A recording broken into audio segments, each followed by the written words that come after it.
Ramón Besa, bienvenido a la Sala de Solé. ¿Cómo estás? Bien, ahí andamos, peleando con la tecnología, controlando la pandemia en lo que podamos, bien de salud y, bueno, adaptándonos todavía. Yo diría que esto no lo acabaremos de adaptar nunca No, a la ¿verdad? nueva situación. Lo que sí que hay algunas cosas que igual se quedan, ¿no? No sé cuáles y no sé si las mejores, pero algunas se van a quedar, ¿no? Bueno, siempre que sean, que ayuden a la formación, que ayuden a facilitar el trabajo, que incluso a ti te permitan conectarte con las nuevas experiencias, sobre todo a los que ya tenemos una edad y que todo determinadas pruebas o inventos o novedades siempre tenemos una actitud preventiva. Cuando empiezas a manejarte con las nuevas situaciones te va bien porque te sientes útil, ¿no? Es decir, tienes dos opciones, o intentas de alguna manera comprender de qué va el nuevo periodismo, las nuevas maneras de hacer periodismo adaptado a las circunstancias que vivimos, o si no, pues te quedas en casa pues, con una depresión o aislado o peleándote con el mundo. Entonces, los periodistas siempre en eso hemos sido bastante adaptables, ¿no? Y más los de deportes, ¿eh? Que en deportes, pues yo creo que es una sección que siempre recomendaría a todo el mundo que se pasara un año por deportes y un año en una agencia. En deportes porque aprendes al estrés, al día a día, a manejarte en situaciones muy complejas, cosa que no ocurre en otras secciones. Seguramente en otras secciones ocurren otras cosas buenas, otras quizá no tanto, pero en deportes aprendes a manejarte rápido y a improvisar. Y en una agencia aprendes el sentido de equipo, a trabajar casi con iniciales, ¿no? La gente no sabe muchas veces, uno repara en quién firma la noticia de agencias y te da mucha humildad y te da mucho sentido de equipo. Es decir, son dos cosas que yo siempre recomendaría a cualquier principiante. Un año en una agencia y un año en una sección de deportes. Muy bien. Mira, que me gusta porque solo con la primera entrada ya me has dado pie a 4 preguntas que tenía disgregadas más o menos en la entrevista. Por lo tanto, perfecto. Porque justo antes estaba escuchando una conversación que tuviste con Antoni Bassas en la planta baja, hace cuando te dieron el premio de comunicación de Cataluña, y hablabas de eso, ¿no? Del valor del trabajo en equipo, y parece seguramente para generaciones nuevas es muy extraño porque es digamos, los periodistas firmamos la mayoría de veces, ¿no? Y el nombre esto da su prestigio y tal, y tenemos un ego, cada uno un poquito más grande, otro un poquito más pequeño, pero todos lo tenemos. Y es muy difícil, ¿no? Diferenciar, entender que el periodismo, aunque acabe firmando uno, hay un trabajo de equipo detrás, ¿no? Y no sé, a mí también me gusta hablar, a mí me gusta mucho, digamos, la parte de producción, ¿no? Sobre todo cuando has estado responsable de una sección, que es poner las bases para que el periodista remate la faena y que no pierda tiempo con según qué gestiones, ¿no? Que te toca un poquito más a ti, ¿no? Pero el que firma es él, pero él tiene que saber que él ha podido hacer ese trabajo porque ha habido un trabajo detrás que se le ha ayudado, ¿no? ¿Se está perdiendo ese valor del periodismo, crees? Sí, porque se está perdiendo las redacciones. Ese es el problema. Hay una generación, o unas cuantas diría yo, que estamos acostumbrados a trabajar en redacciones. Y el marco que hay hoy de periodismo tiende al individualismo, a que cada uno sea autónomo y trabaje desde cualquier punto. Por ejemplo, ahora la gente se ha acostumbrado al teletrabajo y lo damos ya como asentado, no como un complemento al trabajo presencial, sino casi ya como una alternativa. Y yo creo que el teletrabajo es muy interesante, pero es complementario, nunca puede sustituir al presencial. Las empresas empiezan a ahorrarse dinero porque los locales son más pequeños, hay menos mesas, menos ordenadores, y eso ha hecho que aquel sentido grupal de redacción desaparezca. Y una redacción es vital para entender cómo funciona un periódico. Es decir, las redacciones que a mí me gustan siempre han sido redacciones heterogéneas, nunca homogéneas. O sea, puede ser que el mejor reportero sea el peor redactor de mesa y por lo tanto son complementarios. Puede ser que el mejor editor nunca saque una exclusiva, pero que hace que el periódico que te leas no haya una sola falta de ortografía ni de sintaxis. Puede ser que el mejor editor de fotografía no sea un fotógrafo acostumbrado a pelearse con el cambio climático, los cambios de muchas circunstancias y sepa advertir cuál es una fotografía buena o mala. Es decir, en las redacciones, los grandes periódicos siempre han tenido grandes redacciones. Y diría que también las emisoras de radio y las emisoras de televisión. Y hay mucha gente anónima que le gusta pues un trabajo menos visible, pero igual de importante porque en el fondo lo que tú lees es una cosa bien hecha. Y entonces una cosa bien hecha o escuchas una cosa bien hecha o ves una cosa bien hecha, intervienen mucha gente. Yo recuerdo que hasta hace muy pocos años no se firmaban las fotos de agencia. Se ponía P o Reuters o F y entonces al final alguien dijo, bueno, pues habría que reivindicar el nombre de los fotógrafos. O sea, ponemos la agencia pero a su lado el nombre del fotógrafo. Pues bueno, muchas veces también se ponía redacción. Ahora es muy difícil ver. Cuando alguien firma redacción parece que aquello no lo ha querido firmar nadie, porque hay tantos egos que todo el mundo firma hasta los breves. Es decir, este sentido de lo que significaba una redacción y un modelo de producir noticias es el que de alguna forma está caducando o se tiene que reinventar, porque ha cambiado el proceso de producción de noticias y el modelo de negocio. Claro, cuando cambia el modelo de negocio y cambia el modelo de producción, estamos ante un nuevo escenario. Y entiendo que el periodismo clásico, el que hemos vivido unos cuantos que ya somos mayores, pues está seriamente amenazado porque las nuevas tecnologías, el nuevo modelo de producción, el nuevo modelo de negocio, lo que hace es ahorrar gastos, no invertir en periodismo y buscar scoops y exclusivas en lugar de buscar el día a día. Es decir, se nos hace muy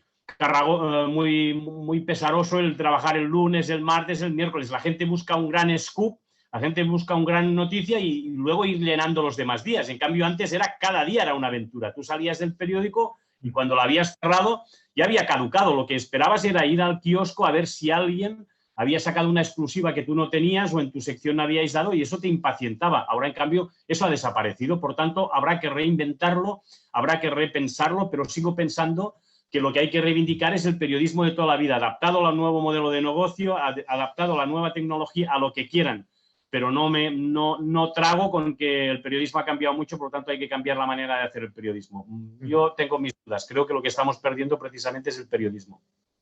Sí, sí. Lo que hablabas al principio de esa figura, digamos, invisible dentro de las redacciones, eso te das cuenta cuando estás en una y es esa pieza que parece que no esté, pero cuando no está es imprescindible porque hace que todo el engranaje fluya y funcione, que se lleva bien con el maquetador, con el fotógrafo, porque a veces el fotógrafo, si un día le has cambiado una foto, ese se enfada y le tienes que tratar a ese de una manera y a otro de otra manera porque tienen sus personalidades, eso seguramente lo conoces. Y hay un tipo de periodista que nunca firma, que es el que edita, que organiza, que sabe a 3 semanas vista lo que viene y tal, y que pocas veces se le da valor, pero cuando has estado en una redacción, la verdad es que se valora muchísimo y acostumbra a ser alguien con galones y con veteranía. El problema es que ahora los estudiantes difícilmente pueden hacer prácticas en medios convencionales porque los medios convencionales ya no abren a todas las universidades por la pandemia, por las circunstancias que sean. Entonces, los jóvenes, ¿qué hacen? Pues se pasan a la comunicación corporativa, se pasan a YouTube, se pasan a los canales personificados, a otro tipo de información. Por eso digo que el problema es el concepto de redacción, si tiene viabilidad o no lo tiene. Yo creo que lo tiene, por lo que estoy viendo, siguen saliendo prensa en todo el mundo, quizá no en papel, pero si no en PDF o de alguna forma ordenada, porque muchas veces tengo la sensación de que el periodismo digital, que es muy rápido y tiene muchas ventajas, es como un gran bazar, en que las noticias suben para arriba, para abajo y entonces el orden, la manera de titular, ese proceso periodístico que te exige un periódico se ha banalizado, ¿no? Por tanto, es que vayan saliendo muchas cosas. Entonces, claro, cuando lo que hacemos teóricamente los periodistas es gestionar precisamente la información, cuál es la importante, cuál es no. Y teníamos unos recipientes, las secciones de los periódicos tenían pues sociedad, política, internacional, deportes, cultura. Todo eso también ha desaparecido. Aparecen gente, estilo, vida y artes, tentaciones, todo eso es mucho más flexible. Y entonces las noticias pueden aparecer en cualquier sitio, de modo que el efecto de la web, de que cabe todo y podemos poner lo que nos salga, crea un cierto caos o desorden, ¿no? O sea, algunos nos alfabetizamos a través de los periódicos. Nuestros hijos ya no se alfabetizan a través de los periódicos. Muy bien. Entonces, habrá que ver cómo lo hacen. Y si lo que está ocurriendo y la sociedad con la que nos encontramos es porque todavía no se ha sustituido ese proceso de alfabetización que teníamos muchos, que era saber la vida o las cosas que pasaban a través de los periódicos o de la radio bien hecha o de la televisión bien hecha. Yo ya participo de que esto puede ser que esté caducado porque no se puede invertir. Voy a poner un ejemplo. Ahora, por ejemplo, ¿quién quiere distribuir un periódico? Tú tiras un periódico, pero una furgoneta que vaya a Perafita, que es mi pueblo, para vender 2 periódicos, no va. Es decir, el proceso de coste se ha disparado. Yo estoy muy de acuerdo en esas historias. Ahora, no se ha encontrado todavía un modelo como el que también funcionó durante una época, sino que se ha dado por caducado, por extinguido, pero el remedio o la solución o la alternativa todavía no funciona. La gente va dando vueltas a ver qué tipo de digital, qué tipo de periodistas tiene que contratar, y muchas empresas lo que hacen ya es desarrollar sus propios másters. Ya no absorben a los alumnos de las facultades, sino que crean su propio máster. Entonces, es como si creáramos redactores de granja, ¿no? Todos iguales. Ese perfil que describíamos de una redacción que aparecían 5 personas totalmente opuestas, no el que sabía, el redactor de mesa, el redactor que iba a buscar las noticias por la calle, el buen cronista, todo ese collage al que estábamos acostumbrados se ha extinguido. Entonces, o como mínimo está muy cuestionado, o no hay ningún periódico o pocos periódicos que inviertan en él. Trabajamos ya desde casa, nos vemos poco, no discutimos, no reñimos, no vamos a tomar una copa en el bar cuando conviene, no nos concentramos cuando nos vemos, no nos reñimos porque hoy hemos hecho un diario peor que el de ayer. Ahora ya no hablamos de exclusivas, sino de filtraciones. Todos son filtraciones, toda la vida son filtraciones, pero es para desmerecer el trabajo de los demás. Eso se lo han pasado, eso se lo han filtrado. No podemos ir a los sitios porque la comunicación corporativa se ha hecho muy fuerte y todas las empresas, los clubs, tienen ya su propio portavoz, de manera que tú no puedes ir al Camp Nou y hablar con el portero, ni hablar con la señora de la limpieza, o con el señor de los lavabos, o con el que te despachaba en el bar, y tú te hacías una idea de lo que pasaba. Ahora nos cuesta mucho hacernos una idea de lo que está pasando. ¿Y dónde hemos ido a parar? ¿A la información? No, al entretenimiento y a la opinión. ¿Qué es lo que está desapareciendo? La información. Y mucha gente se ha ganado la vida en informar, no en ser protagonista. Informar puedes hacerlo de forma anónima, ayudando a un compañero, lo puedes hacer de muchas maneras. Y ese periodismo hoy no suma, no tiene ningún valor. El periodismo tiene que llevar etiqueta. Entonces, el que va a una tertulia y que tiene un diagnóstico o tiene una idea sobre lo que está ocurriendo y la dice, tenga más o menos conocimiento o no, pues la suelta y a partir de allí se puede hacer el personaje más famoso y llamado en todas las tertulias. O si no, el que tiene un cierto gag o que tiene una cierta capacidad de sorprender y de ganar puede ir a un programa de entretenimiento y funcionar. A mí me parece extraordinario y estupendo, pero de la misma forma que se ha desarrollado la opinión y se ha desarrollado el entretenimiento, creo que no podemos renunciar a lo que es a la información. Por más que ahora se diga que las noticias ya salen por internet o por las redes sociales, lo que quiera, estamos de acuerdo. Ya no es el mismo proceso. Pero informar sigue siendo gestionar la información. Y gestionar la información significa que tienen que intervenir más agentes de los que ahora intervienen. O de otra forma, menos. Ahí la información muchas veces viene de las fuentes, ¿no? Lo que hablamos siempre de las fuentes de información. Ahora todo hacía referencia, ¿no? En el caso del fútbol, pero está pasando en muchos campos más, se está bunkerizando para que solo haya una voz y que no haya voces discordantes, etcétera. Que no podamos tener acceso a más fuentes que no sea la oficial. Y esto además se ha venido agraviado con la pandemia, ¿no? Es decir, esto lo hablaba con un periodista de política en el anterior podcast, que ellos viven muchísimo de esto, en el periodismo deportivo, ahora lo hablaremos, ¿no? Se parecen algunas cosas al político. Claro, los cafés, los pasillos, donde sacabas un poquito la chicha o que hay detrás de la versión oficial, ya no lo puedes hacer. Y como lo estamos haciendo tú y yo, así no funciona. Bueno, es que la tecnología nos permite muchas cosas, pero nos ha ahorrado o ha privado de lo que era el principio del periodismo, que es ir a los sitios con tus propios pies y mirar las noticias con tus ojos. Lo que te invita a la tecnología es no moverte de casa y verlo todo desde el mismo ordenador. Si lo vemos todos desde el mismo ordenador, todos hacemos la misma noticia, porque todos vamos a la misma fuente. La única diferencia es quién sabe buscar mejor en Internet y quién sabe escribir mejor. Pero no vamos al sitio. Yo tengo el convencimiento de que un día nos ofrecerán un partido de fútbol por televisión que no se habrá jugado. Nos lo creeremos. Claro. Porque ¿quién te dice que se está jugando? Es decir, se ha instalado esa cultura de que por televisión todo se ve mejor. Entonces, claro, es mucho más fácil de manipular la opinión pública. Cuando los de deportes reivindicamos ir al campo de fútbol, esa sensación de ir al campo de fútbol es porque tú ves el partido que quieren tus ojos, no el que quiere el realizador de televisión. Entonces, haz una prueba en cualquier redacción. La gente que se queda en la redacción ve un partido, la gente que va al campo ve otro totalmente diferente. Porque los que se quedan en la redacción es el que ve todo el mundo, que es el que ha querido el realizador de televisión, con sus cámaras, los comentaristas y tal. En cambio, el que va al campo ve el partido que quieren sus ojos, o está condicionado por el ambiente que ha visto en el campo, si hay ambiente o porque no hay ambiente. Eso es lo que yo creo no podemos renunciar y estamos renunciando y las empresas lo están haciendo para ahorrar costes. Corresponsales de guerra cada vez hay menos. Las empresas no quieren invertir en corresponsales que se vayan a medio mundo con tal como está ahora. No. Yo recuerdo el caso de un periodista que se fue un día a cubrir un acontecimiento, bueno, se fue de unos días a Afganistán para informar de lo que estaba pasando. Cuando llamó al periódico, le dijeron, bueno, tienes 3 páginas para contar pues, lo que ya ha dicho la CNN, lo que acaba de contar la BBC, hay mucha información. Y dice, si lo sabéis todo, ¿para qué me habéis mandado a mí aquí?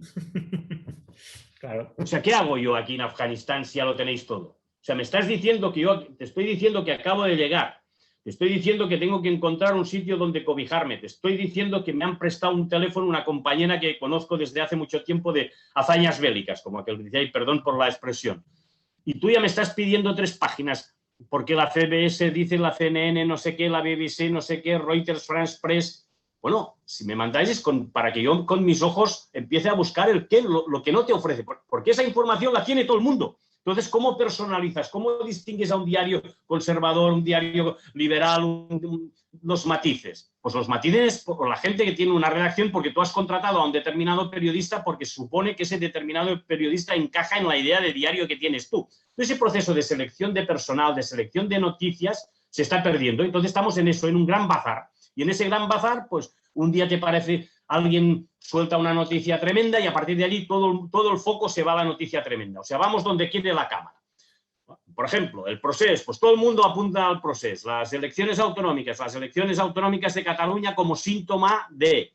Pero claro, todo lo que es la personificación, el periodismo del día a día, se está perdiendo. Entonces, lo que triunfa son los grandes medios globales y la pequeña información, los diarios de proximidad. Pero toda la clase media, como tantas cosas, está desapareciendo. Y en la vida igual. O sea, la clase media, pues ahora, para poner un ejemplo del Barça, el Barça tiene veteranos y jóvenes, pero no tiene clase media.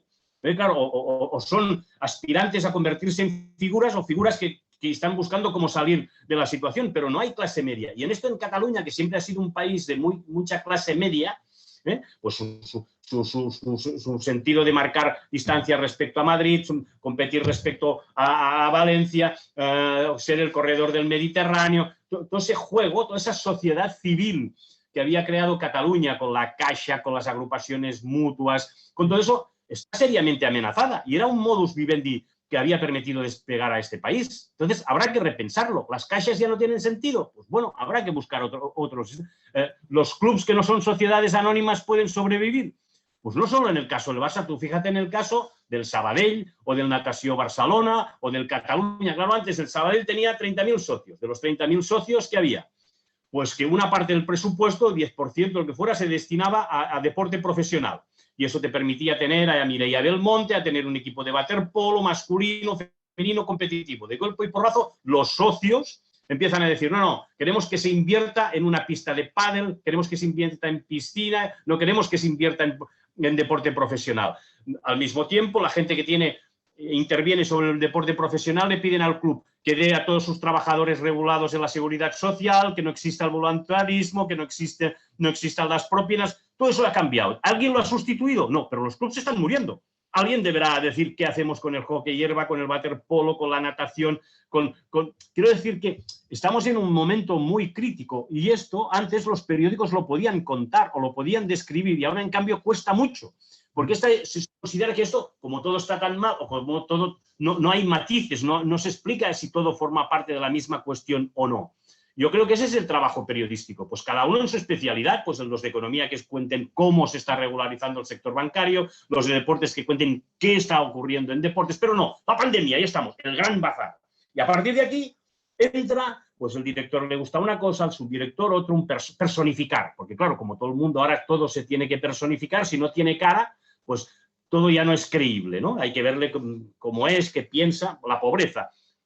Una de las circunstancias una de las situaciones más bestias de las que estamos viviendo. Claro, la pobreza a la que se le pone cara a un pobre, pues la gente tiene un sentido de solidaridad, ¿no? En cambio, si hablas de la pobreza en general, la gente, pues un poco es eso, ¿no? Es decir, el periodismo está para gestionar la información y para que cada uno en su ámbito, que se supone que es el que le gusta o tiene un cierto conocimiento, pues gestionar bien la información para que se conozca qué es lo que está pasando. Y eso cada vez es más difícil. Quería hablar centrarnos un poquito en el periodismo deportivo, que es tu especialidad, por supuesto. A veces lamentas, o no sé si sientes que se considera un periodismo de segunda. Bueno, hubo un tiempo que sí, pero la gente utilizaba seudónimos. O sea, acuérdate de Antonio Franco Estadella, firmaba Antonio Vigatá, que ahora todavía firma Antonio Vigatá, porque cuando empezó a trabajar en el periódico, en el Diario de Barcelona, le invitaron a utilizar un seudónimo y no malgastar su nombre en deportes por si en el futuro se quería dedicar a política.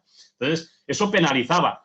Por contra, durante una época, trabajar en deportes premiaba.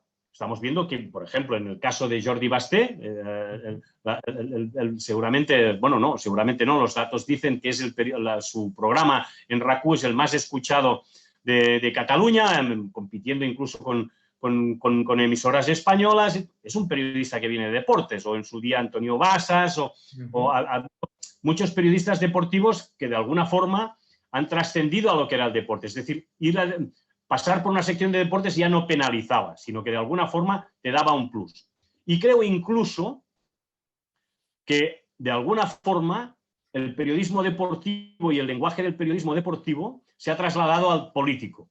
Es decir, en muchos carteles electorales o frases como el famoso "a por ellos", que en su momento, pues en los tiempos del Procés fue uno de los eslóganes por una de las dos partes más blandido, pues una expresión puramente futbolística, ¿no? Ese gas sentimental que en deporte siempre ha habido, se ha trasladado en parte ese gas sentimental al periodismo político. Es decir, antes a los periodistas deportivos siempre se nos reconocía que éramos de un equipo, por más que quisiéramos disimular, ¿no? Luego, si quieres, hablamos de la autocensura o no, pero se suponía que los periodistas de deportes éramos unos hooligans que estábamos en un córner de la redacción, que era mejor no acercarse porque siempre gruñían, gritaban, porque había un partido de fútbol. Vale, muy bien. Pues ese San Benito hemos convivido durante mucho tiempo. Y de golpe y porrazo yo veo que ahora en política, bueno, cuando podía ir a la redacción con regularidad, hay más gritos que los que había en deportes y que la gente ya no tiene ningún rubor en decir si es independentista o no es independentista. Bueno, al contrario, te lo hacen decir. Si no dices si eres esto, pues ya eres sospechoso. Pero claro, todo eso que en deportes habíamos acostumbrado a convivir, pues se ha trasladado a las otras secciones. Como si antes el que cubría las elecciones norteamericanas no fuera más partidario de los republicanos que de los demócratas. Ahora ya no se habla de republicanos y demócratas, se habla de Trump o no Trump. Es decir, claro, todo eso creo que en el deporte, en la especialidad que habíamos o que hemos cubierto muchos en deportes, ya lo habíamos vivido. Y ahora nos sorprendemos porque está ocurriendo en otras secciones y las otras secciones están como asombradas. Y bueno, pues esto ha sido el pan nuestro de cada día. Depende del día. Perdona, digo, ¿y esto es por el trasvase de periodistas de deportes digamos, a otras secciones como política o porque... No necesariamente. Yo creo que estamos otra vez en un debate eterno que florece más o menos, que es entre la emoción y la razón.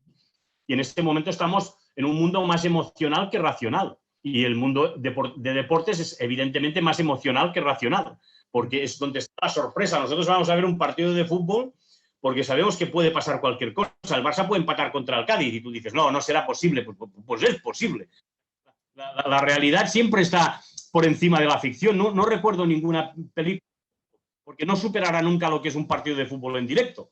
Puede ser que en otros deportes quizás sí, pero quiero decir que toda esa emotividad que estamos acostumbrados a manejarnos, ese gas sentimental que digo yo en deportes, se ha trasladado por las circunstancias, no porque los periodistas deportivos hayan pasado o algunos periodistas deportivos hayan pasado la información general, sino porque esa jerga de deportes, esa manera de ser de deportes tan simplificada, como se advertía antes, se ha impuesto en los otros órdenes, ¿no? Entonces, los matices... es decir, claro, si tú, por ejemplo, haces una crónica de fútbol, casi, si no pones a Messi en el titular, pues tendrá menos recorrido, tendrá más recorrido que si pone Sergi Roberto. Entonces la tendencia ya es poner Messi en lugar, aunque Sergi Roberto no haya jugado. ¿Por qué? Porque da más clics, porque da porque hace más ruido, por lo que sea. Pues bueno, es un poco sí que ha pasado en las otras secciones, pero no por el trasvase de periodistas, sino porque creo que el marco actual favorece precisamente la rivalidad, la visceralidad, el a favor, en contra, toda esa emotividad que antes no existía tanto en otro tipo de periodismo. ¿Y cuántas veces te han propuesto o te han dicho que eras demasiado bueno para solo escribir de deportes y te han intentado llevar al otro lado de la redacción, de ese córner que decías al otro lado, al córner de honor? Bueno, no, alguna vez sí que he tenido la propuesta de pasarme a otra sección y a otros cargos, pero es que yo me veo incapaz de hacerlo. O sea, yo me siento, y alguien dirá, ahora buscamos nuevas palabras para definir situaciones, ahora eso se le llama estar en la zona confort, ¿no? Te voy a sacar de la zona confort, decir, no, yo soy siempre partidario de decir, en la vida hay que ser ambicioso, hay que intentar superarse, hay que intentar siempre cada vez ser mejor, no simplemente salir de una... Si todo el mundo hiciera lo que sabe hacer, en lugar de ponerse a hacer lo que no sabe hacer, iríamos mucho mejor. Es decir, aquí hay un punto de experimento y de decir, pues voy a agitar la redacción o voy a hacer... Bueno, o sea, esto a veces funciona, pero a veces se convierte en un auténtico caos. Es decir, ¿que las secciones de deportes han estado más o menos menospreciadas? Es posible. Yo recuerdo, por ejemplo, que el diario El País, cuando nació, pues creo que había 1 o 2 páginas de deportes, no había más. No es un periódico que estaba hecho para los deportes, era un diario de mucha política, de mucha economía, y esa era la intención cuando se fundó El País. Sin embargo, la sección de deportes se hizo respetar, que es lo que tiene que hacer cada uno en su periódico. Pues yo qué sé, el Ara tampoco es una sección necesariamente de deportes, pero es el contenido del Barça o hay temas puramente deportivos que tienen su trascendencia, o podemos buscar el periódico, podemos buscar otros tipos de sección. Entonces, hacer el trabajo bien hecho y creértelo, pues quiero decir, creer en que tienes que hacer el trabajo bien hecho, para mí tiene más plus que el hecho de que te promocionen o que te pongan en otros sitios. Es decir, el cargos, aquí hay una cosa que es el periodismo español, no sé si ocurre en otros tipos de periodismo, creo que no, por lo que yo conozco en deportes. Aquí, cada vez que te suben el sueldo te cambian la gorra. Es decir, no te pueden pagar toda la vida muy bien como un gran reportero, no. Para que te paguen muy bien tienes que dejar de ser reportero y pasarte a ser subdirector. Es decir, pues este es el gran error que hay que hacer, porque este señor solo quiere ser reportero. Sabe escribir, pero a lo mejor no sabe mandar. ¿Por qué somos incapaces de pagar bien a un buen reportero el mismo sueldo que podría tener un subdirector, si es el mejor reportero que podemos tener? Pues no, la escala aquí, las jerarquías están hechas así. Entonces, eso depende de cada uno vencerlas o no. En mi caso, cuando ha habido esa posibilidad, es porque yo me veo incapaz de trabajar en una sección de política. Yo no sabría. O me veo muy... A mí que hago cada 3 semanas una crónica costumbrista en las páginas de Cataluña, me cuesta mucho. En cambio, en deportes más o menos yo ya tengo mi carril, mis fuentes, mis historias, y me los sigo pasando bien. Pase lo que pase, y, bueno, dejando paso también a los jóvenes, a otras historias, pero me cuesta mucho más. Yo creo que tengo que hacer un máster, me tengo que preparar para cambiar de rol. No se puede decir de hoy para mañana me voy a otro sitio. ¿Qué ha ocurrido con esto? Hay un problema para mí mucho más gordo, al margen del que te decía del cambio de gorra y el cambio de sueldo, que es que la máquina de encargar cada día aumenta. Es decir, los organigramas de los medios de comunicación crecen. Cada día aparece desarrollo digital de no sé qué, relato audiovisual, encargado de... Pero la máquina de producir cada vez es menos. Entonces, esto no puede funcionar. O sea, tú lo que tienes que hacer es que un periódico tenga buenos periodistas. Y luego, no te preocupes que si hacen buena información, sola se venderá. Podemos buscar marketing. Yo ya entiendo que las noticias hay que acompañarlas de vídeos, yo ya entiendo que las noticias hay que venderlas de otra forma. Ya lo entiendo y estoy a favor de que las empresas desarrollen todo ese tipo de tecnologías. Ahora, lo que no estoy de acuerdo es que perdamos a lo que es el sentido periodístico, que es lo que está ocurriendo. Entonces, cada cambio de director cambia su equipo.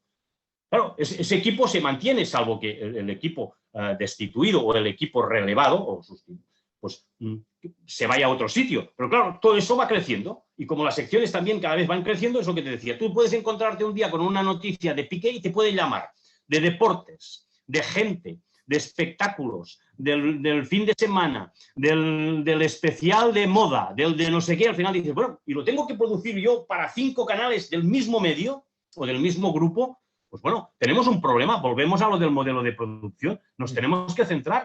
Sigo pensando que es mejor invertir en periodistas que en gente que vende las noticias que nosotros producimos, porque esa máquina de producir se está adelgazando y de alguna forma está caducando. Estamos diciendo que el problema es que el periodismo está cambiando y hay que cambiar el modelo de producir noticias. Bueno, pues entonces enseñemos cómo tenemos que combatir a las noticias que ahora a las que no podemos acceder.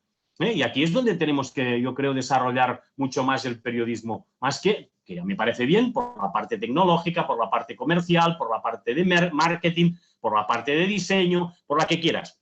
En este caso, si me permites, te voy a contar una de las cosas que tú habrás vivido. Antes, la mayoría de periódicos, las revoluciones empezaban por deportes.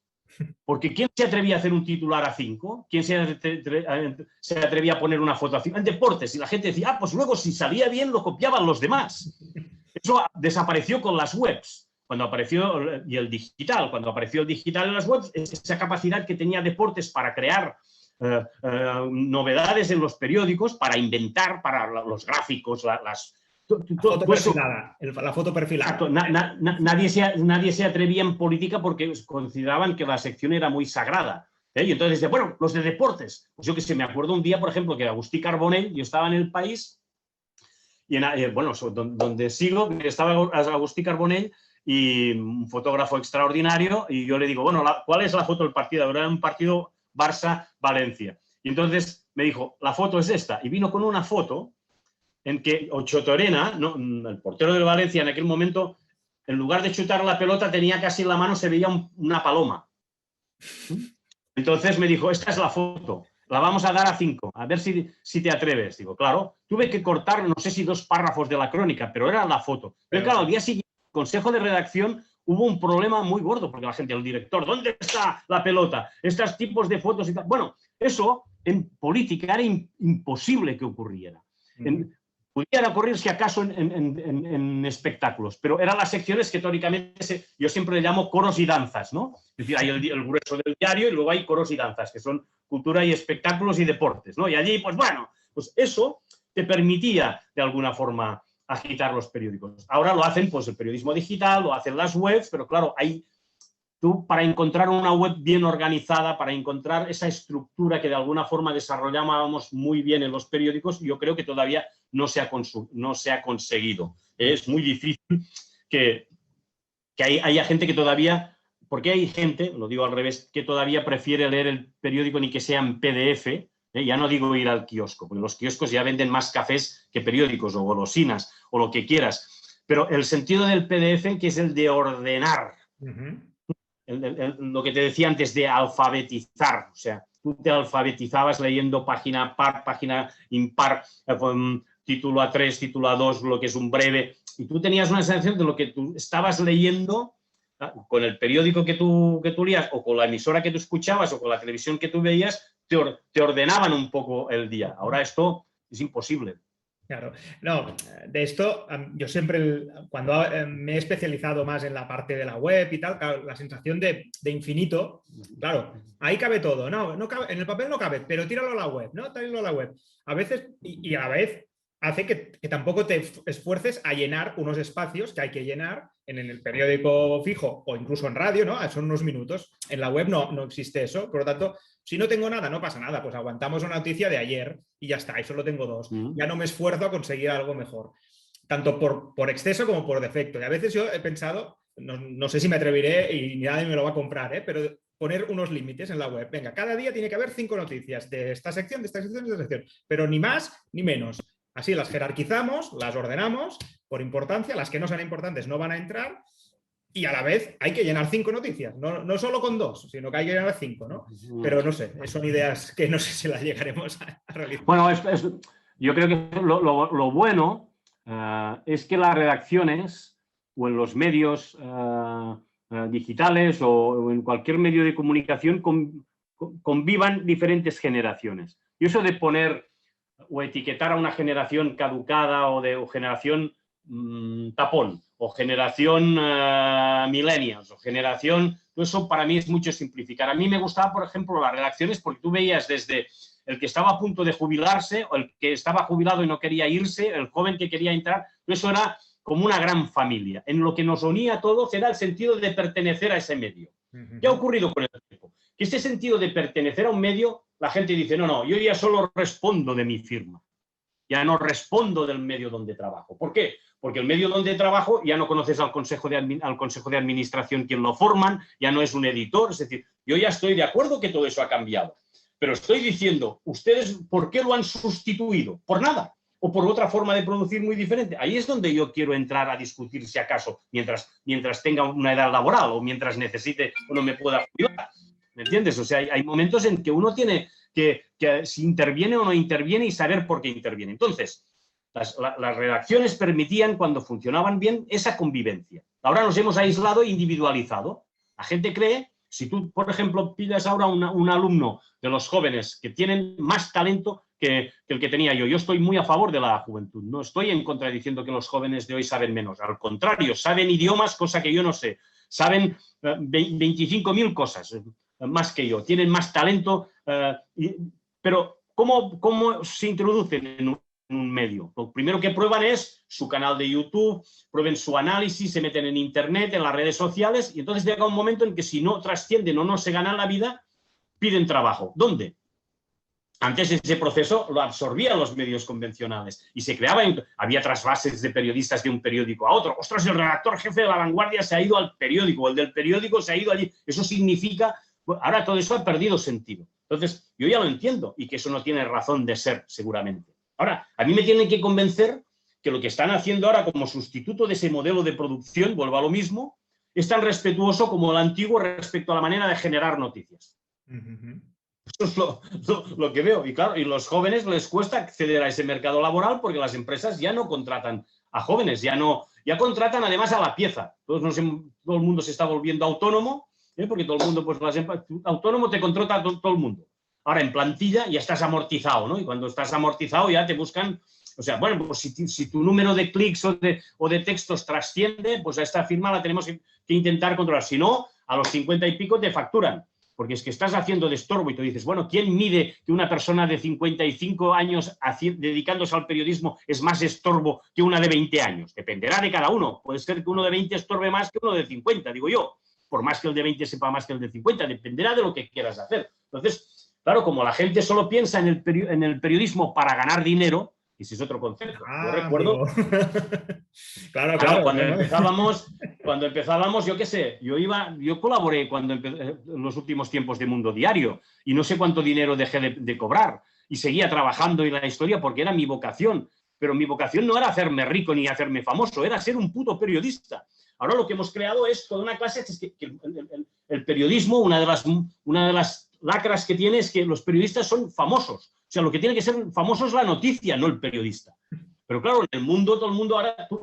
Un ejemplo en la radio. Yo antes, cuando era pequeño, tú te imaginabas al señor que escuchabas por la radio, que tanto te gustaba, que era un señor alto, gordo, una personalidad desbordante, ¿no? Y luego te lo encontrabas y era un señor de 1,60 m. No te lo creías, ¿no? Había esa magia, Bueno, pues ahora, claro, todo el mundo que no aparece en una pantalla, todo el mundo que es sano, pues ya no tiene sentido, ¿no? Y eso creo que ha creado también un cierto ego, lo que hablábamos antes, ¿no? Un cierto de nombre y apellidos, ¿no? Antes, para escribir un primer texto en un periódico tardabas, yo por ejemplo en El País tardé un mes. Recuerdo que Félix Pons decía que hasta que no hizo la primera retransmisión por televisión española, tardó un año. O sea, estaba allí cada día ensayando. Ahora dime quién no ha... Bueno, todo eso ha cambiado mucho. Entonces...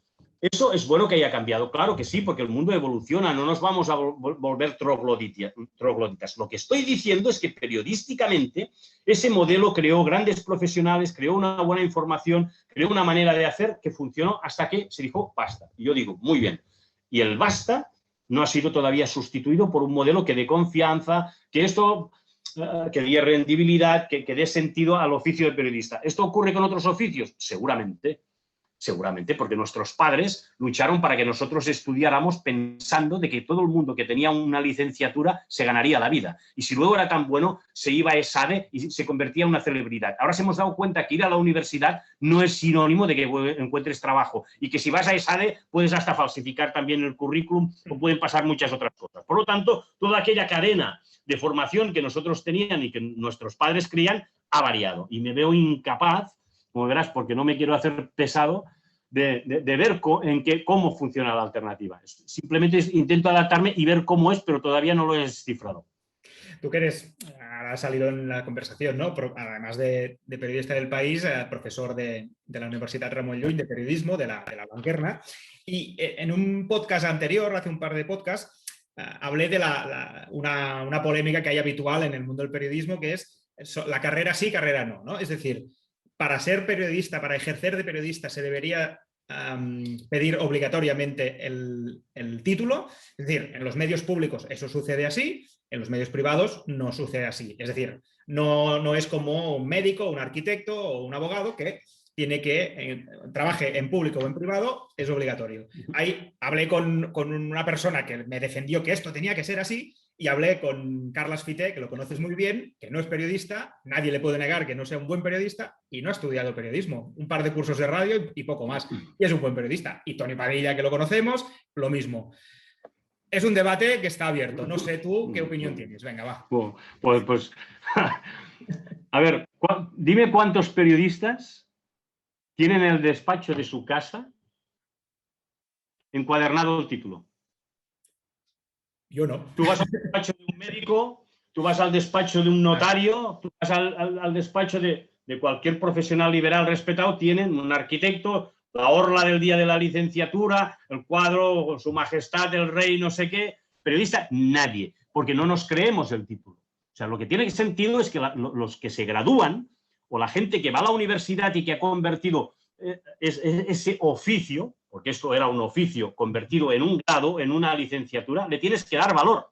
Y lo primero que se lo tienen que creer son los estudiantes. Y los estudiantes tienen que afectar en qué quieren aprender, qué quieren enseñar. Creo que ese es el gran paso que hay que hacer. Yo soy partidario de las facultades, porque yo aprendo. Más que los alumnos aprendo yo, porque yo veo a chicos y chicas de 20, 21 años y me lo paso pipa, porque lo que yo tengo a las 9 de la mañana muy claro, muchas veces entro en clase y esto es lo contrario de lo que yo pienso, y eso me ayuda a aprender. Por eso te digo, la cuestión es relacionar. Por lo tanto, yo estoy a favor de las facultades.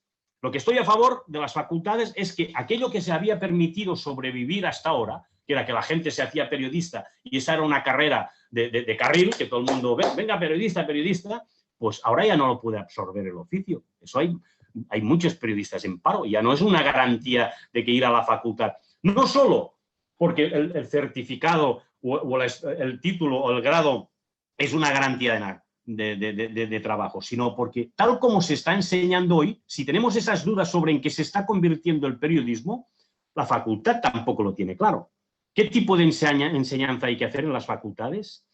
¿Qué asignaturas hay que impartir? O sea, nos encontramos en que los grandes profesores de toda la vida teóricos, los mejores se dedican a la investigación, han huido de las clases ya. Y muchos se han quedado para seguir haciendo la misma asignatura de toda la vida. Eso se complementaba con los que estábamos en práctica. Es decir, tú hacías en la facultad los teóricos de toda la vida, semiótica, teoría de la comunicación, historia del periodismo, y eso era un clásico, y había profesores buenos y malos como en todos los sitios, y luego decías, no, pero eso para demostrar que el oficio sigue vigente, gente que está trabajando van a venir a complementar las clases. ¿Qué ha pasado? Pues que la gente que va a hacer las clases, como es mi caso, hemos caducado. O sea, lo que nos ha servido a nosotros para ganarnos la vida ya no les sirve a los jóvenes, y los teóricos también han caducado porque lo que se decía hace 10 años, pues ya no tiene razón de ser, hay que actualizarlo. Por lo tanto, las universidades se tienen que actualizar.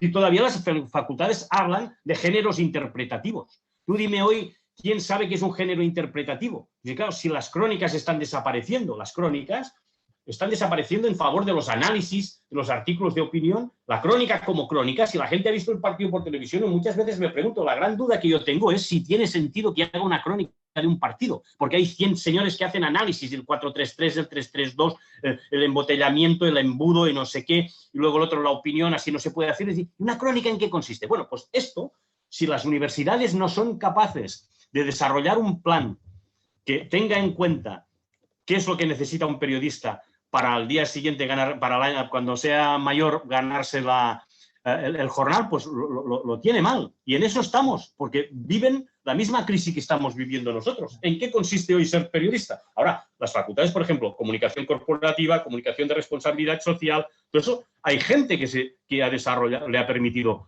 ganarse la vida. Y no estoy en contra, estoy a favor, porque yo prefiero que el jefe de comunicación del ayuntamiento de cualquier pueblo sea un cargo que se tenga que tenga que ir a concurso, no que sea el hijo del alcalde o el nieto de no sé cuánto. Es decir, la comunicación corporativa de responsabilidad social, todo ese tipo de comunicación ha mejorado mucho, pero el periodista por libre es el que tiene un problema. Entonces necesita tanto del oficio como del grado. Es decir, hay que compensar.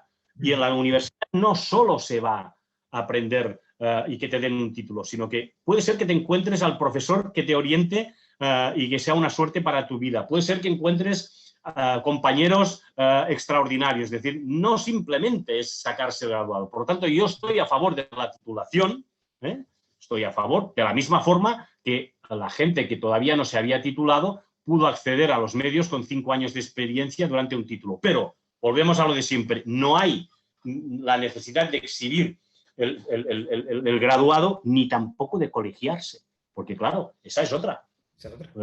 Colegios profesionales de abogados, de médicos, funcionan. Aquí, el colegio de periodistas, solo la gente va cuando tiene un problema.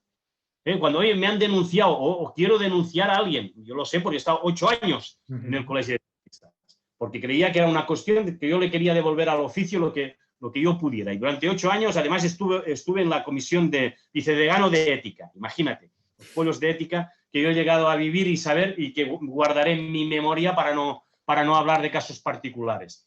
Pero claro, si no le damos entidad al grado, si no le damos entidad al colegio de periodistas y no hacemos corporativismo como il faut, mal. Ahora, para hacer un corporativismo como il faut, hay que hacer que el contenido esté bien hecho.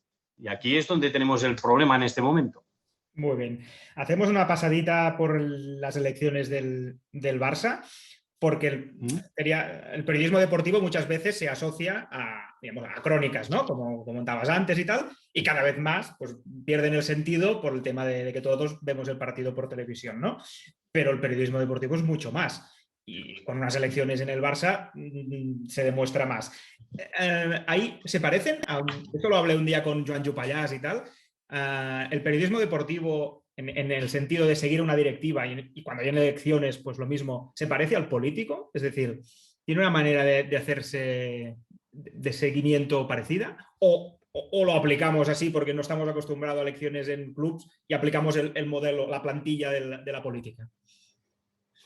No, sí que tiene un ritual parecido. Es decir, depende también del contexto de cada elección. Por ejemplo, las que se están viviendo en el Barça, pues por el perfil de los candidatos, casi los medios que pueden tienen un redactor cada uno con su candidato, ¿no? Que eso es lo deseable, porque eso significa ir cada día, lo que hablábamos, la gestión de la información. La gestión de la información, lo bonito es que tú te pases un día, por ejemplo, si tú en tu web designas a uno de tus trabajadores o a alguien de la redacción a que cubra la campaña de Laporta, pues cuando llega el momento dirá, bueno, ¿tenemos algo hoy? No tengo, pero tengo información almacenada que me permitirá contextualizar. Todo eso yo creo que es lo que es donde es el buen periodismo y eso mamaría de lo que es el periodismo político también, es de hacer un seguimiento, pero saber seleccionar la información. Es decir, no todo lo que dicen tiene que publicarse. Ya tienen sus canales. Es decir, eso ocurre mucho con el Barça. El Barça te permite hacer el periódico sin levantarte del asiento. Simplemente ya te ponen un lacito a todos los comunicados, lo tienes todo. Y a partir de allí no tienes la necesidad de levantar el culo del asiento. Entonces, claro, esto en político nunca se habría... en política siempre había funcionado lo que se llamaba el trabajo de documentación y el trabajo de campo, que eso para mí es el buen periodismo, que es no solo te documentas, sino que tú intentas, pues, visitar al personaje, seguirlo, hablar con su entorno, diferenciar entre lo que es un perfil, entre una entrevista, entre lo que es un artículo de opinión. Toda la gestión de esta información te la permite si tú sigues a un candidato. Entonces, yo encuentro muy bien que los periódicos sigan a un candidato. Lo que ya no me parece también es que le publiciten todo lo que diga.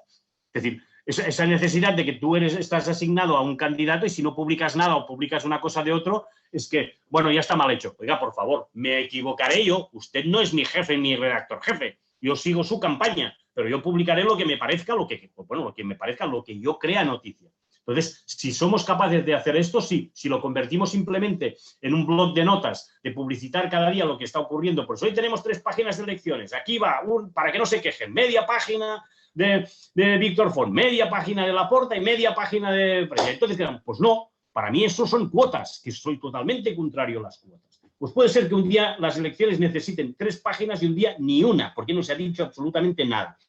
Es ahí donde empieza nuestro conflicto, gestionar la información. Y gestionar la información lo hacemos nosotros, no los suministradores. No los editores, sino los periodistas. Entonces a ti, pues tú como jefe decidirás más, menos o lo que sea, pero tú lo discutirás con tus trabajadores. Por eso digo el sentido de redacción. Tú discutirás, antes de decir, no, es que hoy le hemos dado a Víctor Font 4 columnas cuando, si lo ves, era mejor la columna que hemos aplicado a Laporta que las 4 de Víctor Font. Y dices, o sea, pues sí, nos equivocamos, pero te lo decías a la cara y en la redacción lo veías. No simplemente, a mí lo que me han mandado. Bueno, eso significaba ser cómplices de la sección, ser cómplices del periódico, que es lo que te decía que ha desaparecido. Ese sentido de, tú cuando un periódico de la competencia sacaba una noticia te dolía, porque lo que querías era sacar, ahora la gente dice, pues se lo han filtrado, pues eso es lo que hablábamos. Entonces, creo que la información política sigue teniendo todavía un caché, que es el que hay que respetar, porque creo que más allá de muchas circunstancias, pues te obliga a que está bien que la prensa deportiva haga, pues de alguna forma, siempre que no sea un culebrón. A veces, en eso yo siempre pongo el ejemplo de que la información deportiva, el riesgo que corremos es que, por ejemplo, en Barcelona es el culebrón del Barça. ¿Qué es? El sujeto, el personaje es el Barça, el enemigo es el Madrid y el vecino es el Español. Y en Madrid el sujeto es el Barça, el sujeto es el Madrid, el enemigo es el Barça y el vecino es el Atlético de Madrid. Y con eso puedes hacer 300.000 capítulos. Pero claro, esto no es información deportiva, eso es cuota, periodismo de club. No es periodismo de lo que sea. Y el periodismo de club es el que ha sustituido al periodismo deportivo. Ahora, por ejemplo, también, si hacemos Fórmula 1, no hacemos periodismo de Fórmula 1. Hacemos los que están a favor de Alonso y los que están en contra. En tenis, los que están con Federer y los que están en Nadal. Eso es trivializar la información deportiva para mí.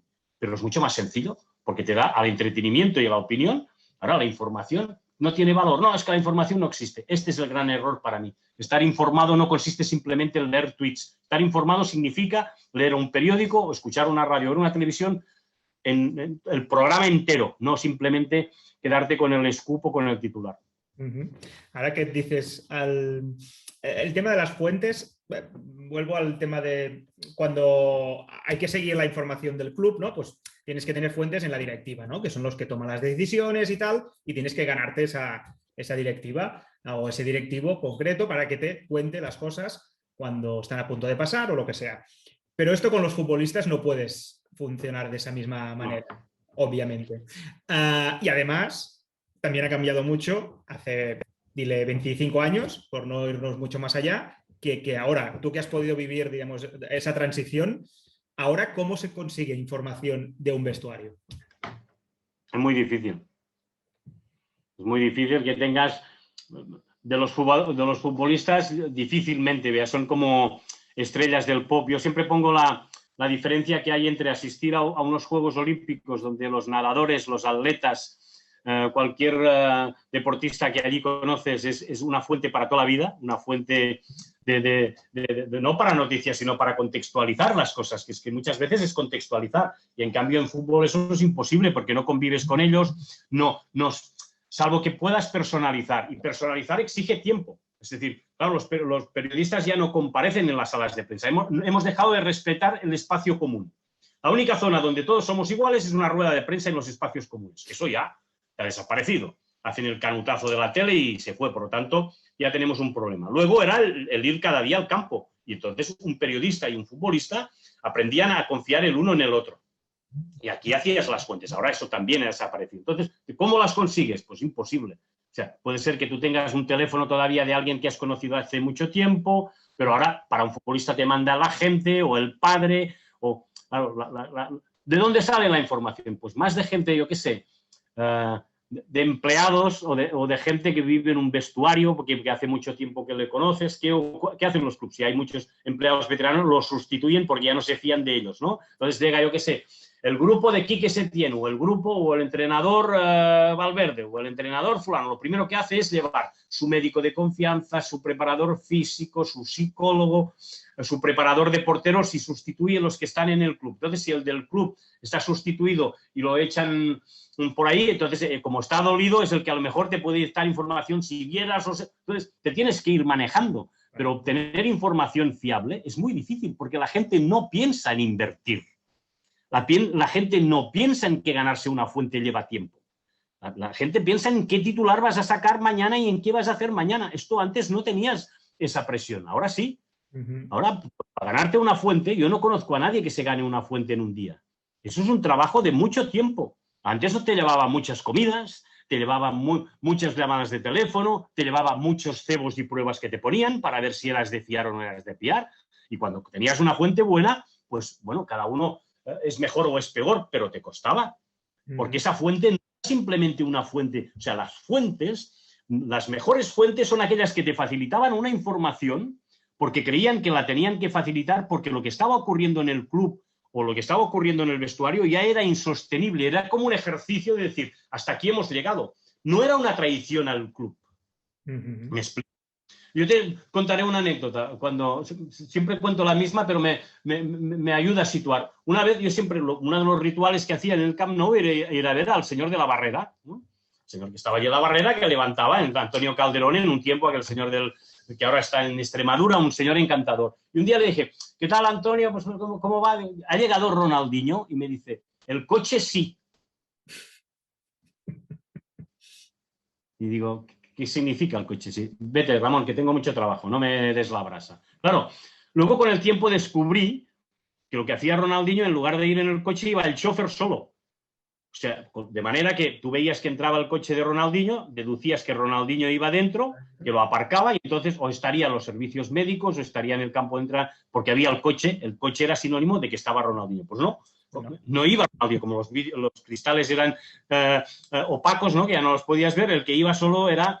Pues claro, este tipo de información, claro, cuando alguien te decía esto es porque decía, este tío se está pasando, este tío no puede ser y nadie le dice nada. Entonces tú podías sacar noticias de este tipo. Esto hoy es imposible, porque primero el portero no sabe ni quién eres ni te conoce. Segundo, no te da ni los buenos días, sino te dice acreditación, hazte la vuelta, tiene 5 minutos. O sea, eso es un manual de instrucciones. Tú es imposible. Entonces, claro, para sacar la información es muy molesto. Entonces digo, si todos los canales que nosotros teníamos para obtener la información nos los han quitado, la información sigue existiendo. Lo que pasa es que ahora no la puedes compartir. Entonces hay que ver cómo se accede a este tipo de información. Y vamos a renunciar a esto. Vamos a seguir haciendo bien de la información corporativa. Vamos a decir que todo está bien. Bueno, perfecto. Pues acabaremos, si en ese sentido funciona así, acabaremos, por ejemplo, en el Barça, que todos vamos a ver Barça TV, vamos a seguir el canal del club, puede desaparecer Mundo Deportivo, puede desaparecer el Sport, puede desaparecer todo. Claro. Porque, claro, si vamos a hacer propaganda, simplemente, si no vamos a contar lo que ocurre, entonces, claro, gestionar eso es donde está el problema. Por eso tiene tanto mérito el trabajo de los compañeros de la SER con lo del Barçagate, ¿no? Es decir, conseguir una noticia de este nivel, en este contexto que estamos hablando, tiene mucho mérito, ¿no? Pero fíjate en eso, estoy seguro que los compañeros de la SER o las fuentes que obtuvieron es porque llegaron a un momento en que esas fuentes eran tan solventes que querían denunciar lo que estaba pasando en el club porque el propio club no se corregía. Entonces, ¿qué hacen las fuentes? Pues de alguna forma, con periodistas de confianza que llevan tiempo trabajando esa información, les ayudan a elaborar esa información. Porque es la manera que tienen de denunciar lo que está ocurriendo. Ellos ya lo han denunciado en el club. Se supone que ha habido gente que ha dicho que esto no es posible, pero no les hacen caso, no se corrigen. Entonces, si no existe la prensa, no funciona. Eso es pero claro, no siempre vas a encontrar un scoop o una exclusiva como las que consiguen. Pero eso es un trabajo de tiempo, pues de Adrià, que es Soldevila, que es un periodista muy perseverante que le interesa todo ese mundo, de Sergio, su compañero, de de Sique, que es también puñetero y es buen periodista y que está rascando. Pues bueno, es esto. Es decir, tú en el fondo, en el día a día sabías que cada día tenías que hacer el periódico, pero aquella emoción de que ¿con qué abriremos hoy? Exacto. ¿Cómo damos esto a 4? ¿Esto va a ir a portada? ¿Vamos a buscar presupuesto para ir a la Eurocopa? Todo eso es lo que ha desaparecido. Eso creaba el vínculo, eso creaba la emoción, eso creaba equipo, eso hacía el periódico. Entonces, yo no estoy viendo que ahora eso. Es decir, no, es que esto ya no sirve para nada. Bueno, pues díganme ustedes cómo vamos a conseguir sacar la información. Sí, sí, totalmente. Muy bien, pues llevamos ya casi una hora y no te voy a robar más tiempo. La última. Tienes 62 años, ¿verdad? ¿No me equivoco? Sí. No sé si estás pensando ya en la jubilación o no. ¿O no quieres ni pensar? Sí. ¿Sí? Sí, sí. Estoy pensando en cambiar de estatus. Aquí en este país, como te decía, pues que te cambian la gorra por el sueldo y tal, o porque llegas a una determinada edad. De momento todavía, cuando te acercas a los 65, la propia empresa ya ves gente que va dando vueltas y mirando si prejubilación, si no prejubilación, si te interesa, si un nuevo marco laboral. Yo lo que sí quiero dejar de ser responsable de la sección de deportes o estar al tanto de las cosas, sino dedicarme un poco a las cosas que a mí me gustan. Gustan, es decir, escribir más y no tener que estar tanto pendiente de la infraestructura, de las relaciones laborales, de esa cuestión que tú sabes que te lleva mucho tiempo. Y también para dar paso a otra gente, ¿no? Es bueno que haya otra mentalidad, que haya otra gente pues, que tenga nuevas ideas y ponerme al servicio de los nuevos, pero sin ser, o sea, eso es muy difícil de gestionar. Porque quedas, pues pueden pensar, bueno, y ahora este tío, ¿cómo le digo que lo que hace no me gusta? Pues igual este señor con el tiempo que lleva aquí igual se enfada. Entonces, tienes que percibirlo. Entonces, no lo sé cómo lo haré. Lo que sí tengo previsto es de que quiero cambiar de rol, quiero hacer otra historia, no quiero tener, no quiero ser el que tome decisiones que afectan a otros compañeros, a lo que es cómo tiene que ir la sección, sino a otro rol. Y si este otro rol es irme a Perafita a contar pajaritos, pues lo haré muy gustoso, porque también me gustaría poder ir a un campo de fútbol sin estar pendiente de la crónica, poder irme un fin de semana con mi familia donde me apetezca sin estar pendiente de a qué hora juega el Barça. Todas esas cosas que además quien lo ha pagado ha sido los que tenemos una familia estable y como sabes, pues lo pagan los que conviven contigo, ¿no? Porque no tenemos horarios, eso es muy divertido y muy aventurero, pero a los 62 años, después ya de mucho tiempo de partidos del Barça, Eurocopas, Mundiales, llega un tiempo que dices, oye, si tú tienes salud, ¿qué te gustaría? Pues ahora sí me dices, ¿sabes qué me gustaría? Pues irme un mes a la Patagonia. Y tú dices, ¿a la Patagonia? ¿Por qué? Pues porque no he estado en la Patagonia. ¿Sería capaz de irme? Yo me iría tranquilamente. Y dices, bueno, esperarías a que haya el presidente del Barça. Bueno, sí, si puedo marcharme el día 8 o el día 9, pues me iría el día 8, el día 9 o el día que fuera, ¿no? No lo sé. Pero quiero decir, sí, otro rol, otra historia, porque creo que cada etapa tienes que tener mucha fuerza, mucha energía para desarrollarla. Yo creo que además ahora es precisamente por lo que estamos hablando un buen momento para cambios y para que nuevos compañeros acepten nuevos roles y que la vida va y que tú sepas dar un paso al costado. Es muy importante saber dar un paso al costado. Yo en eso estoy. Perfecto, pues Ramón, aunque dejes de cotizar, no dejes de escribir, por favor. Eso sí, ¿eh? Lo intentaremos. Muy bien, muchísimas gracias por aceptar la invitación, por esta charla, que creo que ha sido muy interesante para la gente que le guste el periodismo y alguien que piense igual en meterse en este mundo. Y nada, nos vemos cuando nos dejen salir, nos vemos algún día. Un abrazo muy grande. Esperemos que sea pronto. Venga. Muchísimas gracias. Adiós, Ramón. Bueno.